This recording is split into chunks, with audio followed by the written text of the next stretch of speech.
अस्सलामुअलैकुम नाज़रीन, JN news HD के साथ मैं हूं नाइला भट्टी। नजर डालते हैं आज की अहम खबरों पर। टंडवादम से report Rashid Chauhan. JN news की रिपोर्ट के मुताबिक टंडवादम की समाजी तंजीम मलिक यूथ विंग और senator Malik Imamuddin Shaukeen, general councillor Malik Zulfikar Ali Roshan के ताउन से छतरी चौक वार्ड नंबर 16 के इलेक्शन ऑफिस में ड्राइविंग लाइसेंस का कैंप लगाया गया। ड्राइविंग लाइसेंस कैंप का इफ्तिताह वार्ड नंबर 16 की जनरल काउंसलर मलिक जुल्फिकार अली रोशन ने किया।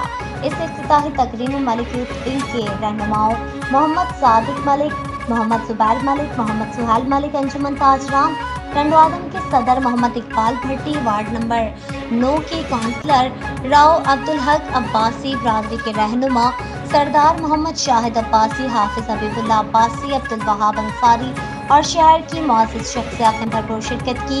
और जबकि ड्राइविंग लाइसेंस बनवाने के लिए शहरियों की बड़ी तादाद कैंप पर पहुंचकर ड्राइविंग लाइसेंस बनवा रहे हैं। और जबकि जनरल काउंसलर जुल्फिकार अली रोशन और मलिक की यूथ विंग की जानिब से शहरियों के लिए ठंडा पानी और हवा का बेहतरीन इंतजाम किए गए हैं। शहरियों ने अवाम की खिदमत करने पर मलिक यूथ विंग की रहनुमाओं senator Malik Imamuddin Shaukeen, general councillor Malik Zulfikar Ali रोशन, मोहम्मद सादिक मलिक, मोहम्मद सुहेल मलिक, मोहम्मद जुबैर मलिक का ड्राइविंग लाइसेंस का कैंप लगाने पर खराज तहसीन पेश किया। Rashid Chauhan, press reporter, JN news, टंडवादम।